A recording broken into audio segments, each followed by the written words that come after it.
So, motion capture is a technology we see a lot today. Movies, TV shows, video games especially. But has anyone noticed the lack of fully motion capture movies in the last decade? Maybe even longer. I can't even find the last fully mocap movie ever made. There are no lists on the internet that I can find. But anyway, that isn't really the point. It's a very useful technology, so let's talk about it a bit, and then talk about probably its most famous movie. Well, infamous will be the more accurate word. Final Fantasy Spirits Within. In the 40s and 50s, John Whitney Sr. and his brother created a series of short, experimental films that would serve as the first example of motion control photography, and would end up working on movies like Vertigo by acclaimed director Alfred Hitchcock,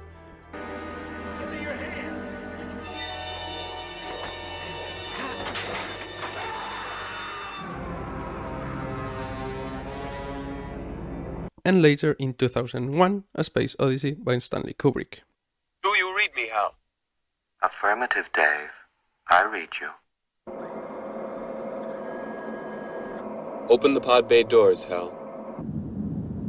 I'm sorry, Dave. I'm afraid I can't do that. In 1950, one of the first programmable computers was created, called SEAC, short for Standard Eastern Arithmetic Computer, and it was this computer in 1957 that would create the first digital image by scanning a photograph. The photograph was 176 by 176 pixels, by the way. It was such a big deal that multiple magazines have created the image as one of the 100 images that changed the world.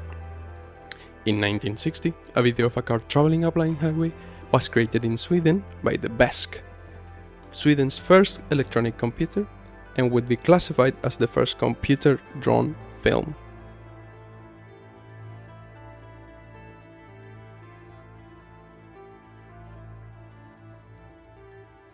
But it wasn't until the late 60s that we would see complete 3D animated stuff generated by computers. In the 60s, one of the biggest companies in the world of computer graphics was Bell Labs, and from this company would emerge people like Michael Knoll and Ken Knowlton. The former would end up creating in 1965 a short movie of a ballet of figurines moving on a stage, which you can watch on YouTube as one of the first examples, if not the first, of computer animated characters.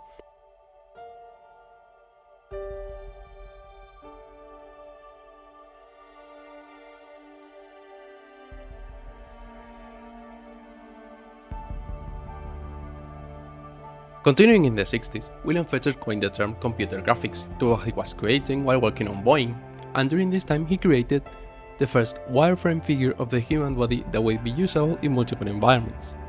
Now we skip time to the 90s, while many movies during those years utilized CGI to help the movie look better, like Terminator 2.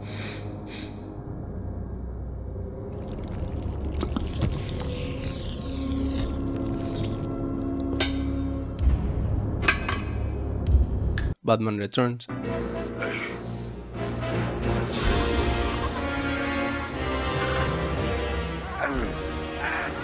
My baby!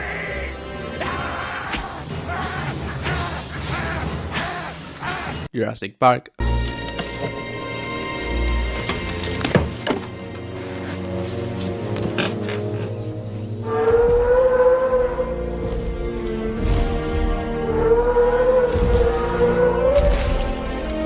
and even The Lion King, Antelope.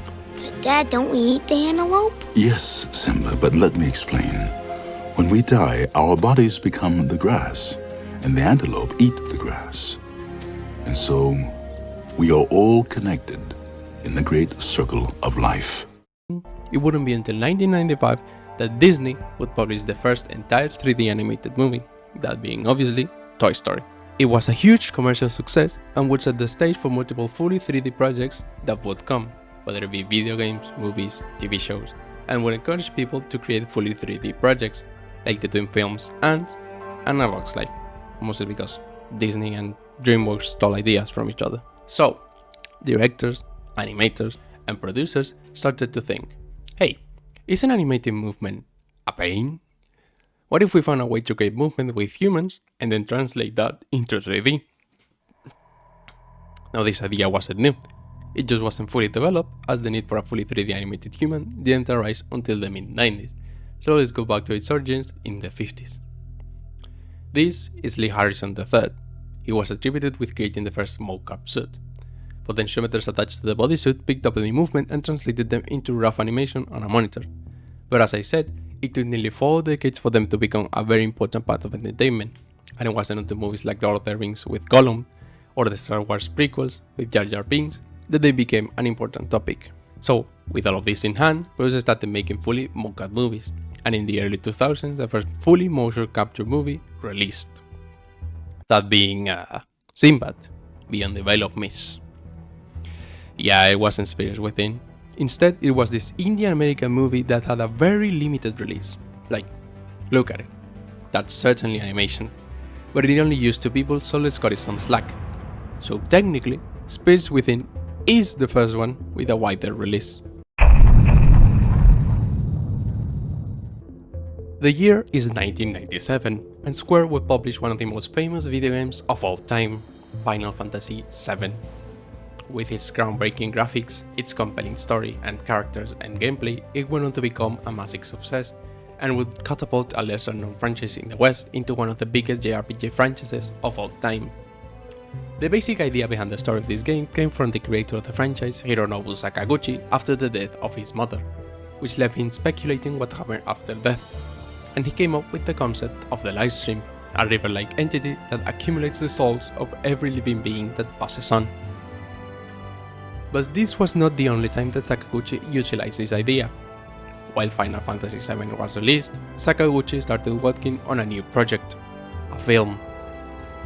According to this article I found by Time Extension director Remington Scott, said, Sakaguchi's son had been creating this series of games, but by the time Final Fantasy VII came out, he wanted to make a film. He came up with the concept that it had to be an international film.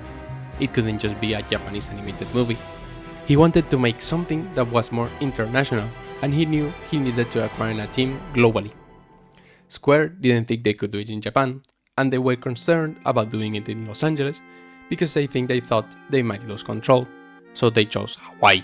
It was then when Square decided to create a studio in Honolulu, which could contain people making games, but also movies, with the idea being that they would use motion capture and CGI to create them. Sakaguchi would end up becoming the director, and Motonori Sakakibara, the director of the cutscenes of Final Fantasy VII, becoming its co-director. The first prototype of the story, called The Great Project, which you can find on YouTube, contained 2 women arguing, and it was the base for the entire movie, but Square wanted to push realism even further.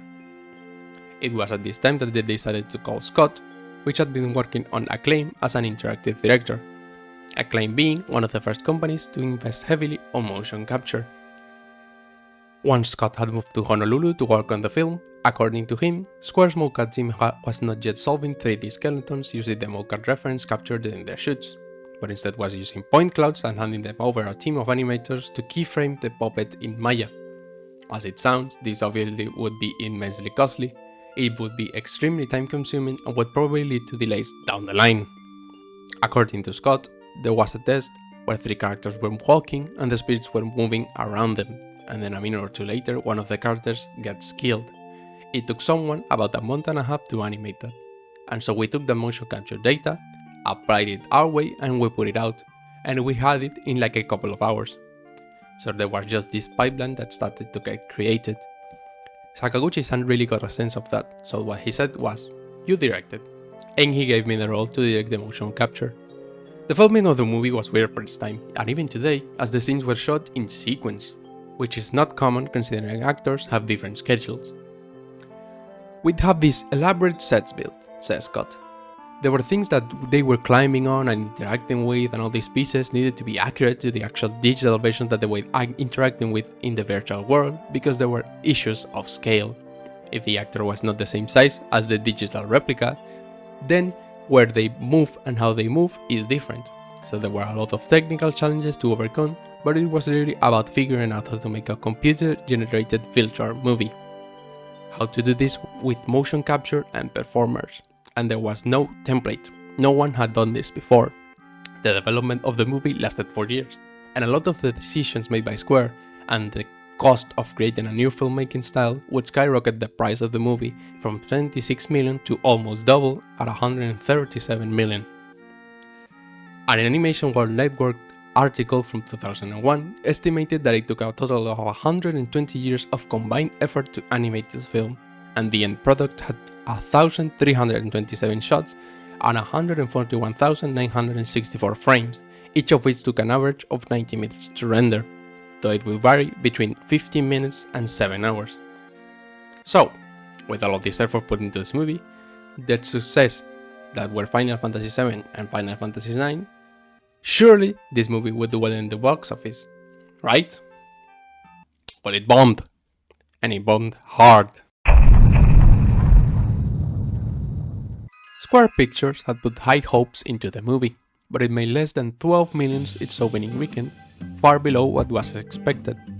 Robert Egert, one of the biggest movie critics at the time, praised the film, saying, "Is there a future for this kind of expensive filmmaking? 140 million, I've heard? I hope so, because I want to see more movies like this, and see how much further they can push the technology. Maybe someday I'll actually be fooled by a computer-generated actor, but I doubt it. The point, anyway, is not to replace actors and the real world, but to transcend them, to penetrate into a new creative space based primarily on images and ideas." While others, like BBC's film journalist Danny Graydon, said, "With a plot that freely plunders the likes of aliens and Starship Troopers, the visual grandeur cannot hide cliché dialogue, thin characters, and a frustrating lack of development. Where most blockbusters would go for the Big Bang ending, Final Fantasy is content to indulge its spiritualistic angle, resulting in a damn healing power of love conclusion, replete with pointless sacrifice." The movie had many reasons to fail that opening weekend, but its biggest one was its marketing. With being a fully 3D photorealistic movie, Sony Pictures would ask, how do we promote this? Because they had no famous actors, no famous directors to promote said movie, especially since the world of video games at the time was not as big as it is today, with movie adaptations such as Minecraft earning hundreds of millions solely by being Minecraft. Millions of people knew what Final Fantasy was, but almost nobody wanted to go see it, especially if you weren't a fan of the games. Another big factor was big actors being scared of their performances being tampered with. Before this, it was mostly just voices, but as Tom Hanks said in an interview, he feared his performance with his face and his body being tampered with, although this was a bit hypocritical since it would then star as 5 different characters in Polar Express. Not only was this a huge office bomb, but it also led to some catastrophic events later down the line. During the year 2000, a merge between Square and Enix was being planned, but due to this huge bomb that was spiritual within, Enix got scared and Sony had to come in and buy a stake in Square for Enix to not fully back down. ¿Quieres? It does get me curious. Imagine what Square Enix would be today if Enix had backed down entirely. Maybe they wouldn't have such bad politics. Who knows? We're not here to talk about that. After the release of the movie, Sakaguchi would end up stepping away from Final Fantasy entirely and subsequently left Square in 2004. The protagonist of the movie, Aki Ross, was supposed to star in multiple other CG movies, but the entire project went up in smoke. In 2002, Square Pictures would close after only 5 years of history and 1 movie developed. Xenogears 2 was in consideration for a time, but because they were focused on the film, and the original Xenogears did not sell as much as they wanted, they backed out from it, and Takahashi would then leave for Monolith Soft. After the release of Advent Children, Square had the idea to do a compilation of Final Fantasy VII, but the project never went anywhere.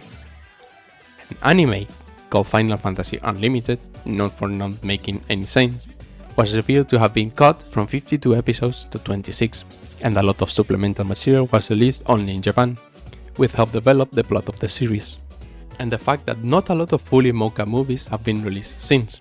Movies like The Polar Express, The Adventures of Tintin, A Christmas Carol, Marge Needs Mom, all of which have good and bad, but nonetheless are a cool idea, because animation can do a lot that real life cannot.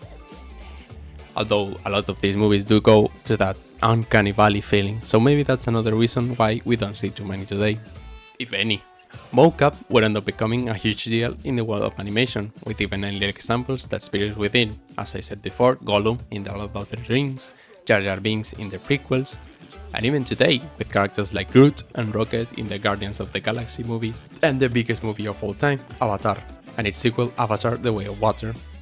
And these are just some of its repercussions. I'm pretty sure I left some out. But what about the movie itself? Is it good? Is it that bad that it deserves to flop? Well... The movie starts with a dream sequence. Yes, a dream sequence, and an unimportant one at that. She steps in a plant, on some water, the camera starts shaking, and then she wakes up. At this point, you're just left confused, and that's not gonna change throughout the movie. Every one of these dream sequences, yes, there are more, get more and more confusing as the movie goes on. Now normally, movies tend to open with something exciting, something to set up the world, characters, but not in this movie. Nothing. Which is weird, because there are other dreams later down the line that would have worked well, like the one with the aliens fighting. But for some reason, the movie is filled with these useless dream sequences that do nothing except for one that does matter, but we'll get to that. We then get introduced to our main character, previously mentioned, Aki Ross, voiced by Ming-Na Wen. Yes, that Ming-Na Wen, voice of Mulan, speaking as if she was reading the back of a DVD box. But we do not know her name yet, for some reason. It's been 34 years since they arrived on this planet, and not a day passes that the survivors, forced to live in barrier cities, do not live in fear. I have vowed to end that fear. I believe my dreams hold the key. The question is, will I be in time to save the Earth? She then proceeds to go to old New York City, and some strange orange things start raining down on her, which scares her. Like, she starts running, clearly stating that she's in danger. But there's no tension in this scene. Soldiers then proceed to drop like Minecraft users drop with buckets of water and start shooting the phantoms. That's their official name, which is why we can see them. Sometimes. We'll get to that later. Dr. Aki must find something. A life form. Just what the hell do you think you're doing? There's a life form in here. There hasn't been life here in years. Well, there is now. They then proceed to get it, and in comes a famous scene. The "we're surrounded" scene. They are surrounded by phantoms, which we can see unless they use sparkles. They then proceed to run away. This next scene is funny. Just listen to this. I got you! You okay? Yeah, alright. Epic music starts playing when the last soldier almost falls, and I guess dies, symbolizing that they barely escaped the danger. But the scene is so tame that it just comes in as goofy, especially because we don't know any of these people. We have a doctor that is looking for a life form to save Earth, and 4 random Halo-looking guys. Now before we continue, it has all been negative so far, but let's jump to conclusions. Yet, this movie has some good things about it. As I said before, this movie's CG was its biggest selling point, and even to this day some things hold out really well. The futuristic aspect of the movie holds really well and looks really cool. Some parts of it look like they are ripped straight from Final Fantasy VII. The backgrounds still look really good, although yes, they are just still images. And things like hair and character models still hold up well. Though things like lip syncing and animation don't hold up too well. It looks like the characters are underwater with clunky movements, and their lips don't sync at all with what the voice actors are saying. It turns out that Aki has some history with the captain of that group of soldiers, voiced by Alex Baldwin, whose voice doesn't match the character at all. Yeah, nice to see you too. At this point, Aki reunites with her mentor, Dr. Sid, when they proceed to examine the plant they found, which, surprise surprise, it contains a spirit within that they have been looking for. She then proceeds to do one of the things I consider taboo in storytelling: lore dumping and exposition, and they do it in the worst way possible, making it look like she's just reading a script. Which I mean, technically, she is.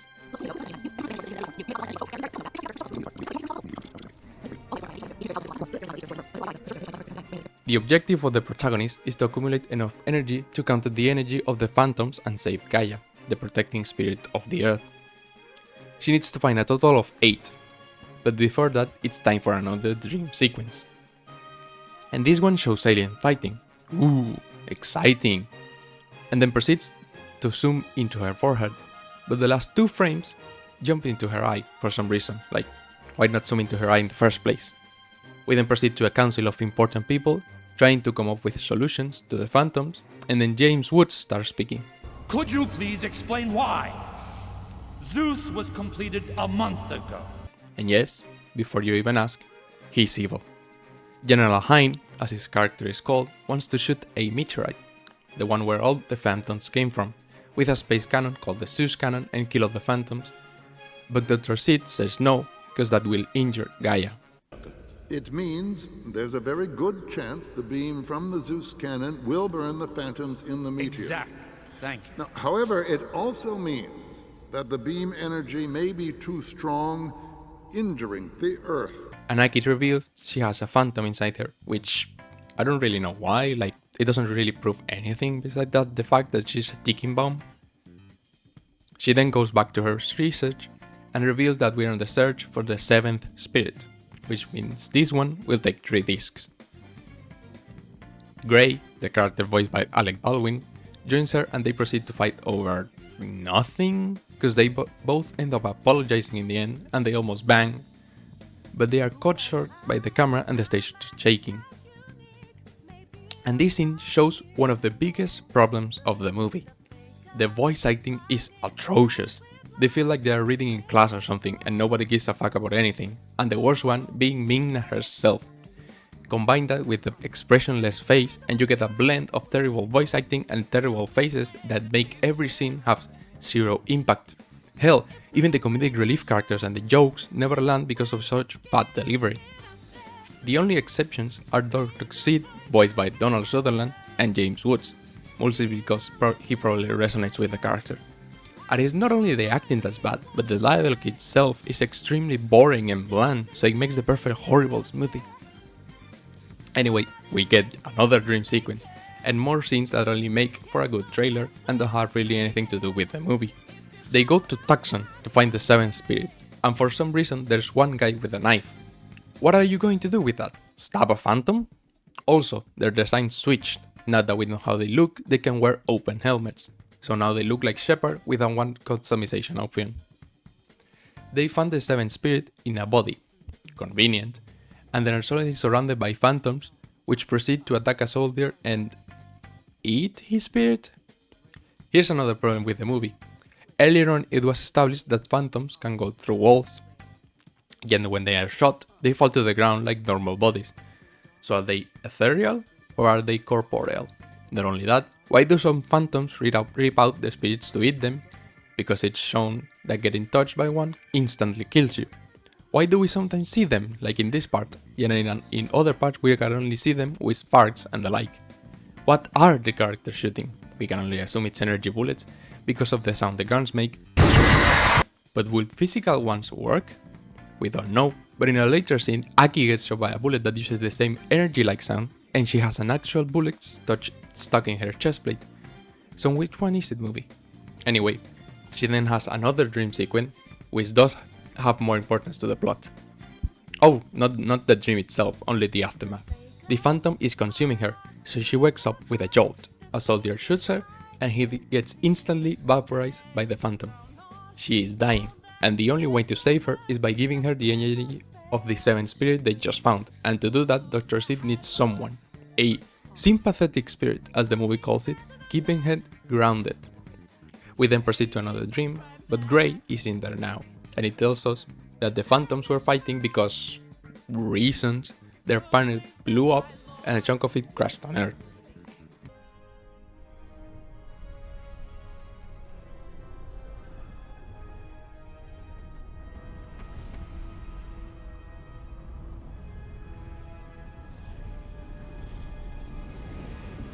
Hein imprisons our heroes, and Aki reveals that they aren't living beings, they are ghosts.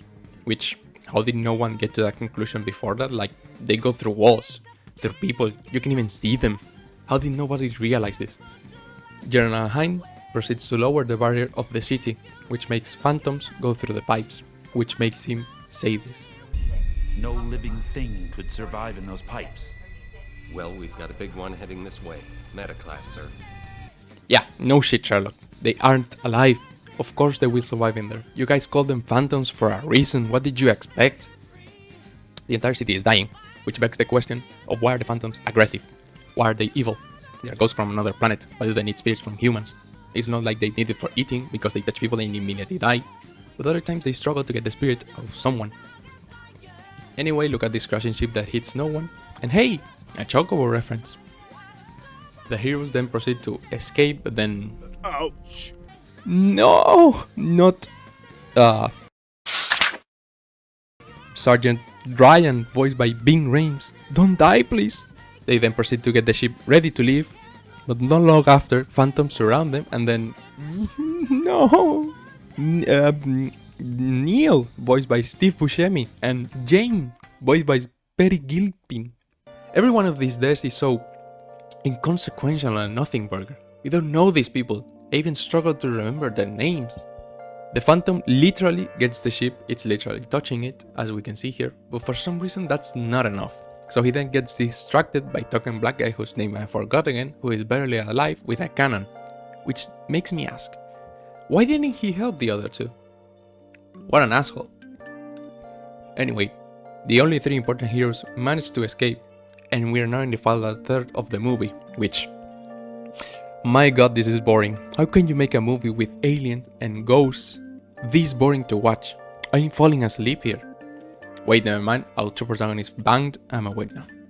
The final spirit is in the center of the impact crater, and it's actually the spirit of a phantom. But then suddenly Hein gets permission to fire the Zeus cannon while our protagonists are descending into the crater. Now's the time to talk about something that pisses me off in storytelling. When you have a character that is supposed to be the villain, and the only villainous thing about him is his attitude, because his actions are completely understandable, and he's straight up right. Think about it. Would you rather believe in a spirit that Dr. Sid and Aki propose, that hasn't been proven, or need a giant space laser to kill them all? In the point of view of literally everybody in that world, General Hein's idea is the correct one to choose, even though he's a dick about it. The only difference, I guess, is what you choose. The paragon of the renegade option. Look, even Carlton Anderson is in the meeting. I'd like to ask the director of the Bioetheric Center to speak. Dr. Sid, please. Thank you. Anyway, Hein destroys the crater, and out of it comes a gigantic phantom, destroying the 8th spirit. And then Akil tells him this, in the most I don't care please in this movie way. What you are looking at in the crater is the living spirit of an alien's home world. The planet was destroyed and part of it landed here. This is not an invasion. It never was. Oh, I see. And what have we been fighting all this time, Doctor? Ghosts? Yeah, no fucking shit, my guy. They are ghosts. Yes, you can see them, and they go through walls. Why did you think they were? Anyway, Gray and Aki fall into the crevice, while Hein keeps shooting the laser even though it's overheating. I order you to fire. The system won't allow us to fire again. We'll see about that. And they find Gaia, just beneath the surface, which means that the Earth in this planet is special. You see, they go immediately from land, skipping the oceanic crust, the upper and lower mantle, to the outer core. But instead of lava, it's just a blue river which they deem Gaia. It's also not hot for some reason. Also, remember when like 2 minutes ago I said that the 8th spirit got destroyed? Well, that's not true, because there is a second one. They just have to find it when they get surrounded. Wait, Aki, are you getting another fucking dream sequence?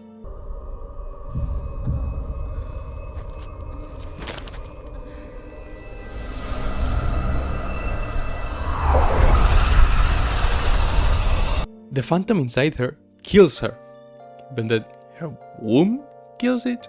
Maybe she's pregnant and the baby killed it? When did she get pregnant? How did she get pregnant? Because they fucked once? And it turns out that's the 8th spirit. Convenient. Especially because early in the movie it was explained that the first spirit was her.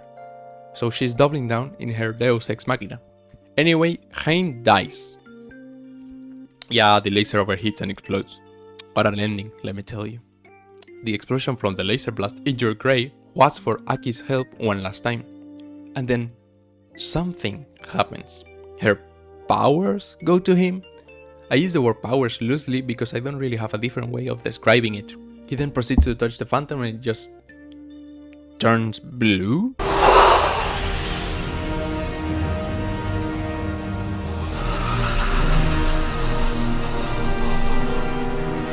What the fuck just happened? How did their 8th spirit transfer from her to him? How did he even make the phantom turn blue? Why did it turn blue? Is this actually Mass Effect? Is this actually red bad, blue good? Why did he have to be the hero? Why not our literal protagonist?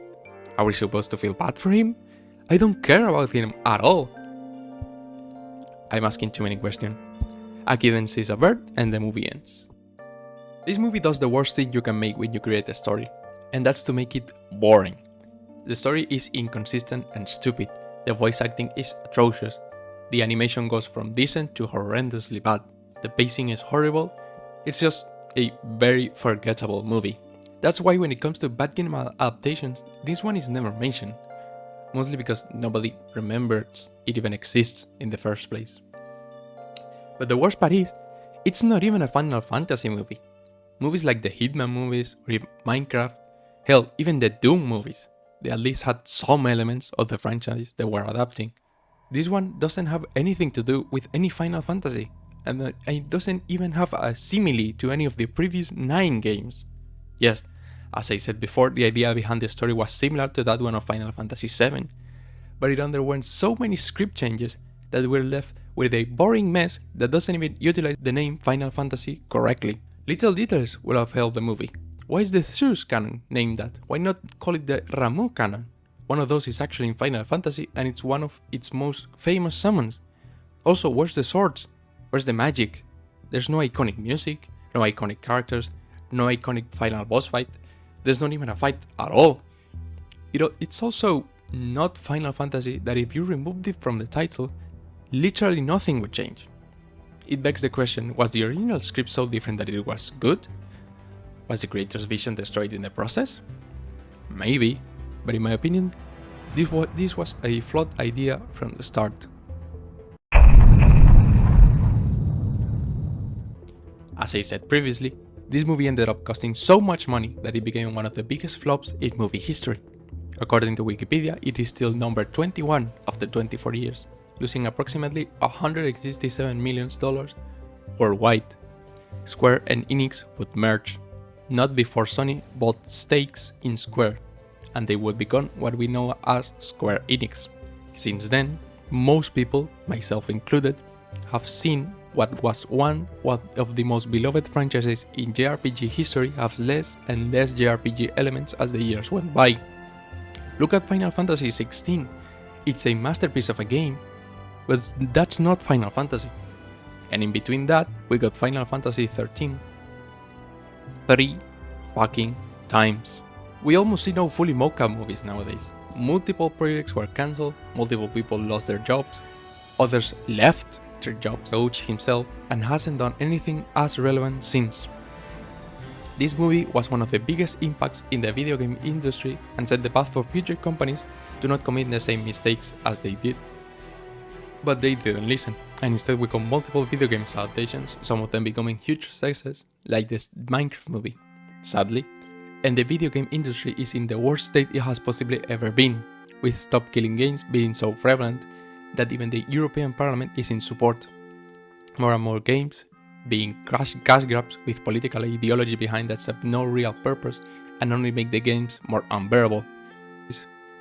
Games so expensive that they would need to sell millions to be profitable. But not all is lost. This year we got games like Expedition 33, made by very few people, and it looks, sounds and plays amazing, so there is still hope in this decaying industry. But that's a topic for another day. Thanks for watching.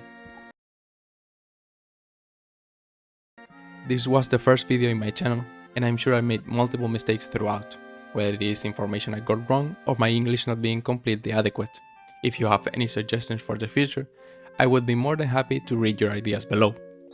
Until next time, which will probably be a video about the Fantastic Four movies, now that the new one has released and after 3 technically 4 attempts, we finally have a decent F4 movie. But that video is gonna take longer than this one, so you're gonna have to wait.